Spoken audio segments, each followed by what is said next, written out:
हरे कृष्ण। हरिदास ठाकुर एक बहुत ही शुद्ध भक्त थे और उनके संपर्क से, उनके केवल नाम उच्चारण के श्रवण से एक कुकर्मी वेश्या भी शुद्ध भक्त बन गई।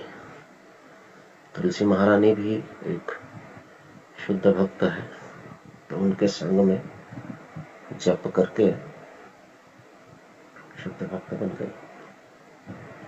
ये कथा तो हम बहुत बार सुने हैं,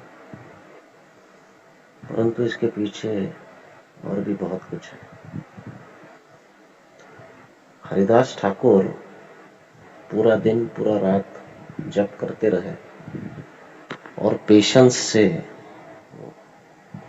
उस वेश्या के इरादों को बदलने का प्रयास करते रहे। वो वहां से भाग नहीं गए। उन्हें पता था कि ये बहुत ही विचित्र अवस्था है। अगर थोड़ा भी कुछ ऊंच नीच हो जाता तो उनकी पूरी प्रतिष्ठा जो थी, उनका पूरा नाम जो था, उस पर कलंक लग जाता। हरिदास ठाकुर ने भगवान के ऊपर विश्वास किया और वहां पर डटे रहे और बड़े डिटर्मिनेशन के साथ उन्होंने उस वेश्या का उद्धार करना चाहा और उस वेश्या को भी देखिए कि जिस इच्छा से आई थी, हरिदास ठाकुर उसे पूरा नहीं कर रहे हैं। वो भी अपने इरादों पर पूरी तरह डटी रही और जब उसका हृदय परिवर्तन हुआ तो उसने स्वीकार किया। उसका हृदय परिवर्तन क्यों हुआ? उसका हृदय परिवर्तन इसलिए हुआ क्योंकि उसने हरिदास ठाकुर के प्रति कोई अपराध नहीं किया। उसके इरादे तो गलत थे। वो आए, वहां पर बैठी। हरिदास ठाकुर ने कहा कि मेरा जप पूरा होने पर मैं आपसे अंग संग करूंगा, लेकिन उनका जप पूरा होता ही नहीं था। तो दोनों अपनी अपनी जगह डटे रहे, लेकिन किसी ने भी किसी के भी प्रति अपराध नहीं किया। थोड़ा सा भी अपराध अगर उस स्त्री का तुलसी महारानी या हरिदास ठाकुर के प्रति होता तो शायद परिणाम कुछ और होते। तो वैष्णव के रूप में हमें सदैव संघर्ष करना चाहिए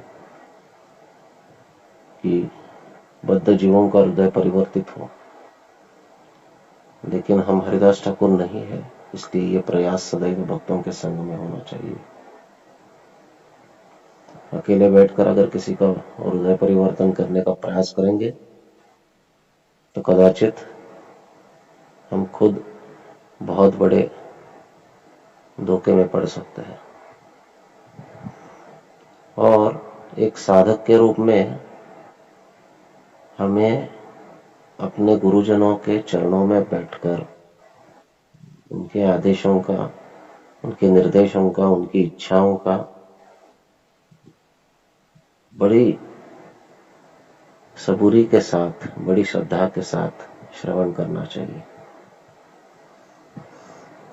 किसी भी कार्य में सब्र बहुत आवश्यक होता है, पेशेंस बहुत आवश्यक होता है।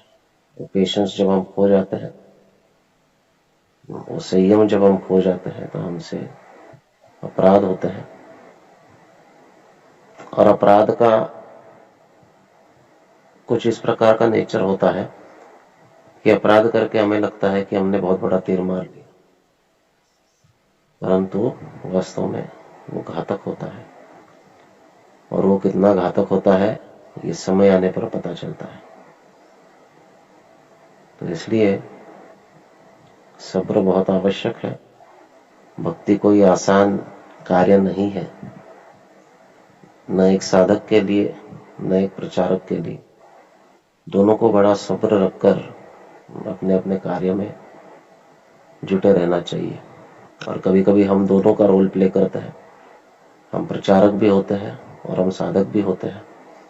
तो साधक के रूप में बड़े सब्र के साथ हमें अपने वरिष्ठों का संग लेना चाहिए। वरिष्ठों का सानिध्य में हमको जो अच्छा लगे वो हमें मिले ही, ऐसा ना हो। कभी कभी हमारे मन के विरुद्ध भी हमें कुछ कार्य करने पड़ते हैं, और एक प्रचारक के रूप में बड़े सब्र के साथ हमें बद्ध जीवों के इस मन तरंगों को सहन करते हुए उनका हृदय परिवर्तन करने का प्रयास करना चाहिए। It has to be transformational, not only motivational. तो ये प्रचारक का कार्य होता है। प्रचारक केवल मोटिवेट नहीं करता है, लेकिन वो ट्रांसफॉर्म करने का प्रयास करता है। और किसी का भी हृदय ट्रांसफॉर्म करने में बड़ा समय लग सकता है, ये इतना आसान नहीं होता है। उस वेश्या का हृदय ट्रांसफॉर्म हम केवल इतना ही देखते हैं कि वो 3 दिन में उसका हृदय परिवर्तन हुआ, लेकिन ये नहीं देखते हैं कि 3 रात पूरी वो वहां पर बैठी रही, और हरिदास ठाकुर भी बड़े सब्र के साथ उसके साथ डील करते रहे। तो ये दोनों के पेशेंस को टेस्ट करने वाला कार्य है। और जब भी हम दोनों रोल में रहते हैं तो दोनों तरफ से हमको सब्र दिखाना चाहिए। ऐसा करेंगे तो भगवान बड़े संतुष्ट होते हैं। भगवान बारंबार टेस्ट करते हैं, एक प्रचारक को भी टेस्ट करेंगे और एक साधक को भी टेस्ट करेंगे। और जब हम उस परीक्षा में खरे उतरते हैं तो कृपा प्राप्त होती है। कृपा के साथ साथ हमारे भक्ति में बहुत शीघ्र वृद्धि होती है, हमारे भाव में वृद्धि होती है, और यही मार्ग है। स्वयं के प्रयास से अगर कोई सोचता है कि मैं बहुत बड़ा तीर मार लूंगा, तो ऐसा नहीं हो सकता है, केवल कृपा से होता है। और कृपा प्राप्त करने के लिए हमें विलक्षण गुणों का प्रदर्शन करना होगा।